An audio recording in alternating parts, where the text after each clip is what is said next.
Welcome back to HFO Multifamily Marketwatch, your trusted source for information for apartment owners and investors. Multifamily Marketwatch is presented by Pacific Exteriors Northwest, a contractor specializing in siding and exterior envelopes and delivering exceptional quality and service for over 30 years. And by Gantry Incorporated, the nation's largest independent mortgage banking firm. Welcome back to Multifamily Market Watch. I'm Greg Frick, partner at HFO Investment Real Estate. Today we have with us Angela Wilhelms. She's president and CEO of Oregon Business and Industry. Thank you for coming by and stopping by and talking to our audience. Maybe give a little history of what Oregon Business and Industry is all about, and then we'll talk about this report on regulatory climate in Oregon. But maybe for people that don't know or aren't familiar, what's the background of the organization? Yeah, OBI, or Oregon Business and Industry, is a statewide membership association. We're effectively your statewide chamber of commerce. Okay. We also are the state's affiliate for the National Association of Manufacturers and the National Retail Federation, so we do wear a couple of industry-specific hats. But all that boils down to we are a leading voice advocating for the business community across Oregon, businesses of all sizes, from all industries, from each of the 36 counties, when it comes to state level policy, legislation, regulatory environment, legal battles when necessary. That's what we do. Okay, and it's state specific. You're not doing federal for the benefit of the state. It's more business, not negotiating, but talking to state leaders about business within Oregon. Correct. We're advocating on behalf of businesses with state elected officials and policymakers about the things they need to be doing or not doing, oftentimes, to help create a robust private sector, a healthy business climate. And our focus is that state level policy work that okay. We advocate in. Sometimes we do local stuff, sometimes federal, but mostly it's state level advocacy. Yeah. And I know OBI just released a report on regulatory climate in Oregon and what it means for businesses, big and small. Can you help us understand kind of the, what do you mean by regulatory environment, and then understand kind of the challenges with, for businesses within that environment? Yeah, sure. I mean, the regulatory environment is really broad. Once legislation or laws are passed, they then have to be implemented, usually by state agencies, and coming with those laws and rules themselves, or laws themselves, are then a whole host of rules, processes, procedures, guidelines that the government puts into place that creates this overarching regulatory framework. And it ranges from employment policy to how you file your taxes to can you get an air permit or a host of other things. So the regulatory environment is the broad set of ultimately the policies, restrictions, requirements, processes that businesses have to operate in. It's important to note, too, that, again, we talk about state level regulation and policy at OBI, yes. But businesses are affected by local jurisdiction regulations as well as federal regulations, sometimes international, sometimes maritime. So you've got a whole host of regulatory layers to contend with. And it can be in Oregon in particular. This is a really big struggle for businesses because the environment here is incredibly complicated. It's very costly to comply with. It changes all the time. Businesses have a hard time keeping up. And it becomes a barrier to growth, to innovation, to expansion. And all of that means it becomes a barrier to creating greater economic activity to help individuals, families, communities, even governments get the resources they need. Join the HFO community and get weekly multifamily intel. Click to subscribe.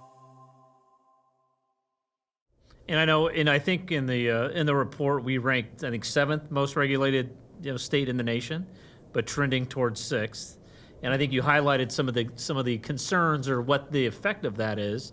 I know typically regulations are usually passed with good intentions, hopefully, between safety and fairness and health. Where does it become excessive and harmful, or what's the iteration of how that happens?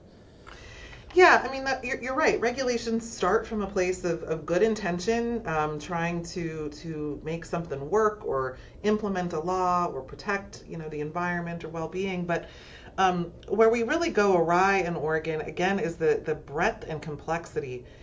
So, one just anecdote, we did a survey of businesses, and of the more than 500 small businesses that responded, 74% of them said that regulations affecting them change so frequently they can't even keep up. The vast majority of respondents also said it felt like agencies were more interested in finding wrongdoing. So that gets us to this notion you're talking about in the report, where we talk about these excessive regulations. The report said, for example, that Oregon has about 179,000 regulations. That's a hard number to get your head around, but that's the number. 179,000. 179,000. That's Oregon specific. So all the states have the federal requirements. We have an additional 179,000. And 40% of those are excessive, according to the researchers who did this report.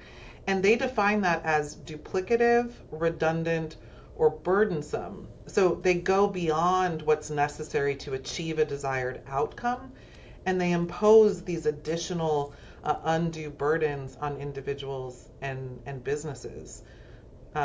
We can get into some examples, but if you look by subject matter, by industry, for example, take metals manufacturing. We actually do quite a bit of that here in Oregon. And metals production and manufacturing as an industry has 8 times the number of regulations as the US median. Hospitals, 4 times the number. Restaurants and bars, more than 3 times the number. So, you have to ask yourself, why do these policymakers think Oregon businesses or Oregonians themselves need to be regulated at such a relatively high rate compared to every other state? And when you bring this up, when you're doing your advocacy in the state, I mean, what is the response? Is it, I mean, that's when you actually hear that number and you start realizing that, wow, it's not just anecdotal. Here's a true number and where we rank in different industries.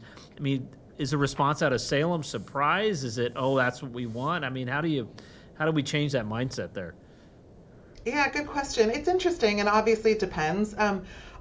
Interestingly, we've seen a lot more legislators from both sides of the aisle, both parties, if you will, kind of not being terribly surprised. I think there's a growing general awareness that the regulatory environment here is complicated and cumbersome. Legislators have even seen their own bills sort of get chewed on and then turned out in a regulatory environment where they don't look quite the same as they did when they were passed.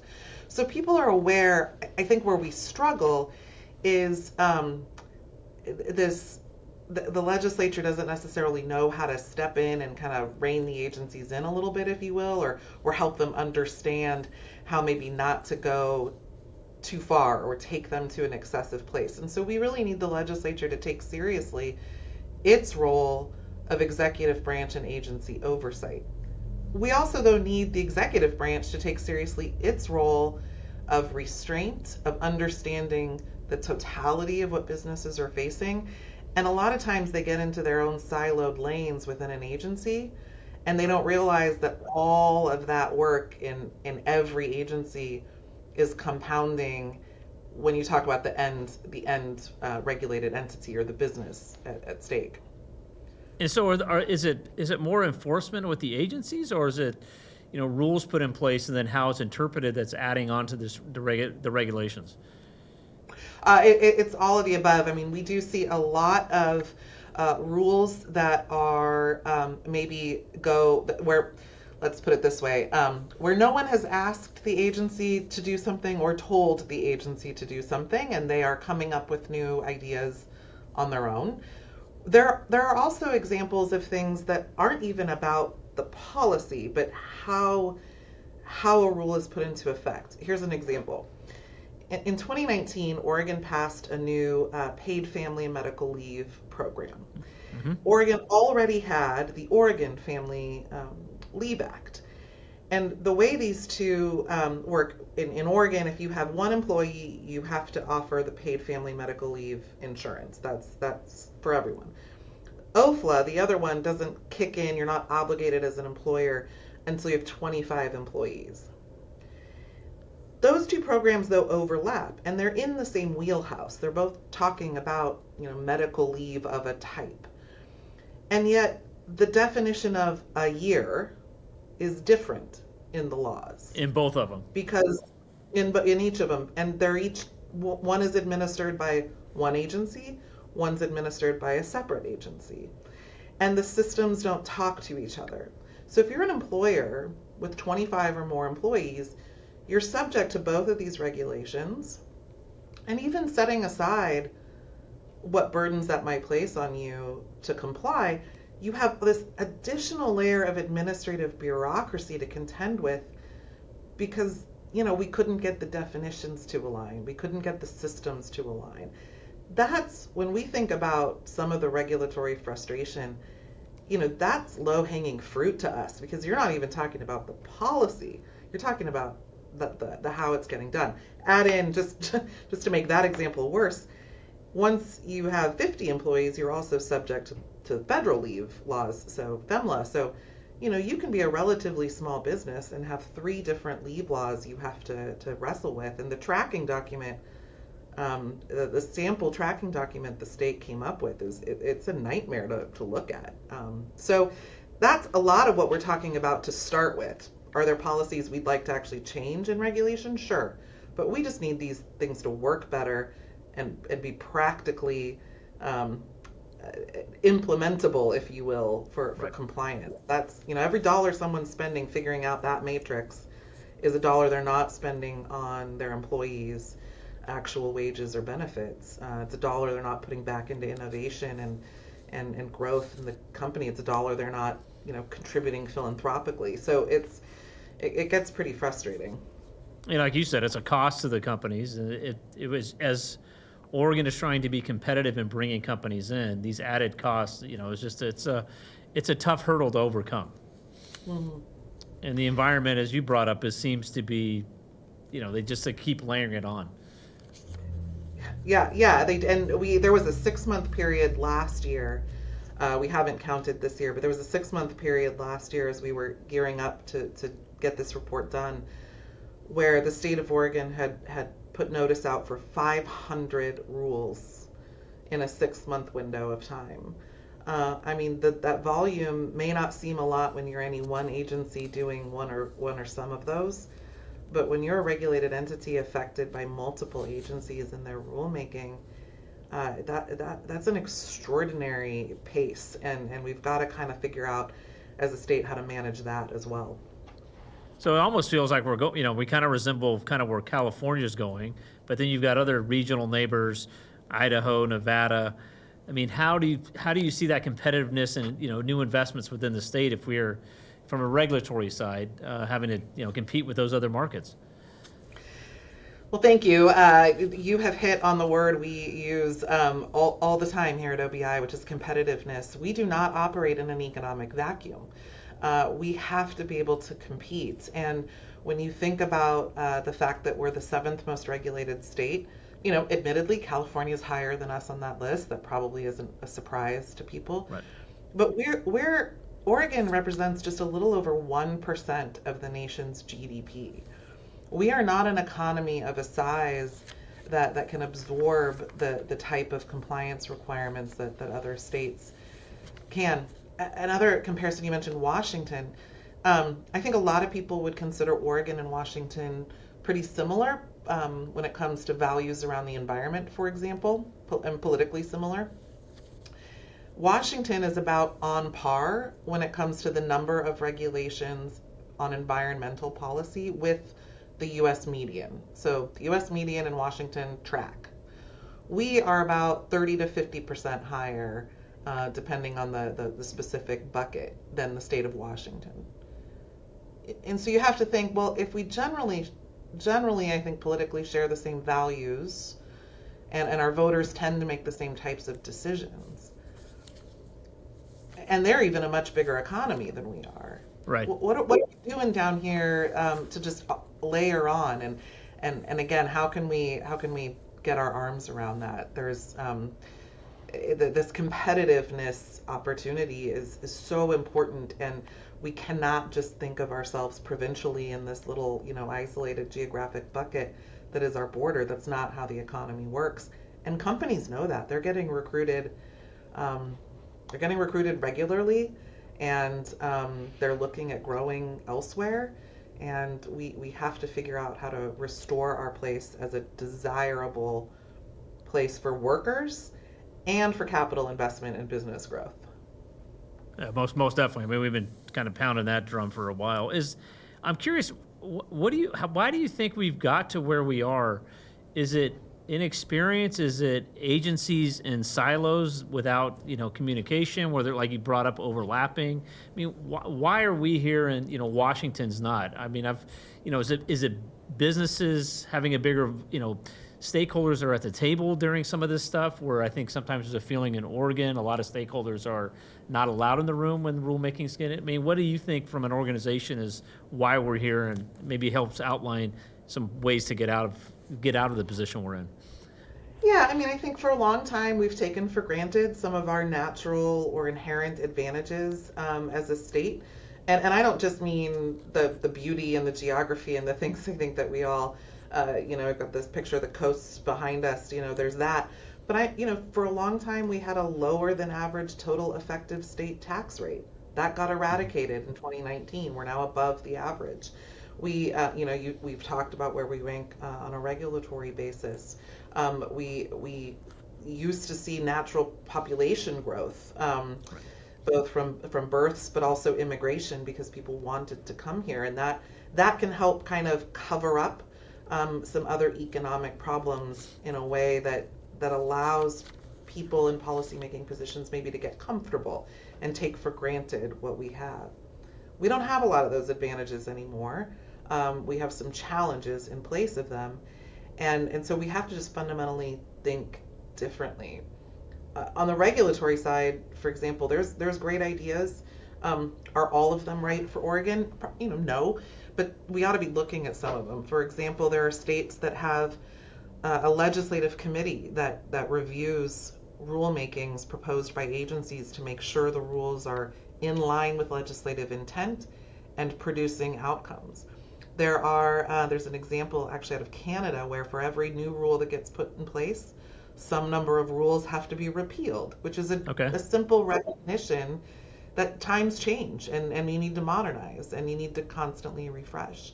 There are also examples about, some states are doing sunsets where any rule has to sunset automatically unless it is proactively reviewed and re-upped. And again, that's that recognition that things change and need to be reviewed.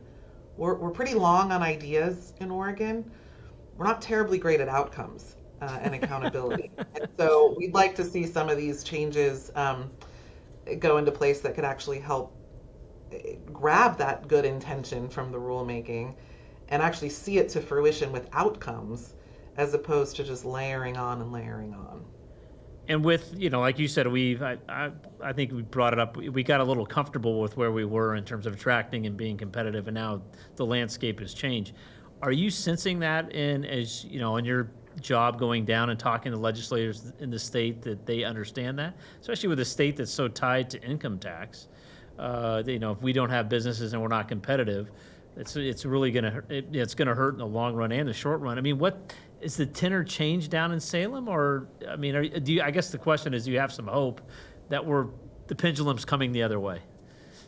Well, of course I have hope. I deal in hope every day. And I'm inherently optimistic. I think that's part of the Oregonian spirit I was born and bred with. But it's a challenge for sure. I will say there is some newfound attention. It's hard to ignore when, for example, the CNBC rankings as a top place for business, we plummeted 11 places in 1 year. We're now 39th. We're 47th for business friendliness. Those are things that become hard to ignore. And you hit an important one, which is income is what creates income tax. And income tax is what lawmakers use to balance their general fund budget, along with corporate taxes. The corporate activities tax is not the general fund, but it's part of the pot. All of these taxes are predicated on healthy private sector activity. Right.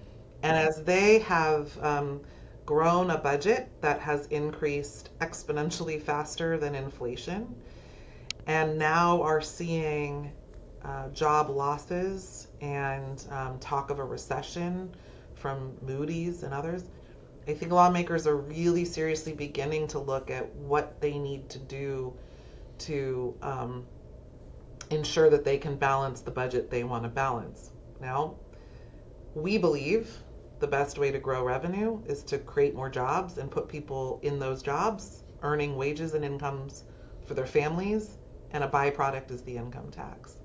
Unfortunately, we also see ourselves in a lot of we'll just raise the taxes conversation, and that becomes its own sort of self-fulfilling spiral, much like the regulatory environment. Which feels like is where we've been. It's just, but I get a sense in Salem there is a recognition as data is coming in and the lack of income tax that we can start maybe seeing some things loosening up on the regulatory environment. I sometimes worry about some of the within the cities and things like that where they kind of go awry. But my hope is that we don't want to say it has to get worse before it gets better. But now we're skinned our knee a few times, and maybe again we've got to change.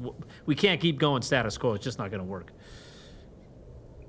No, and I think an important thing to remember is that there's sort of this scales that you have going on. On one side is the businesses that are already here in the environment we already have.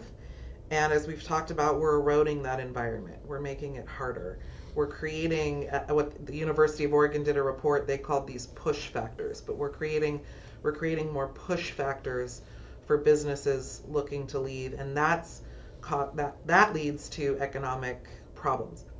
On the other side of the scale, you have other states that are taking very seriously their competitive position, right. And they are actively recruiting. They are offering incentives. They are figuring out how to solve problems for businesses, and they are actively reaching in and trying to grab business growth and expansion away from Oregon. And that University of Oregon report called those pull factors.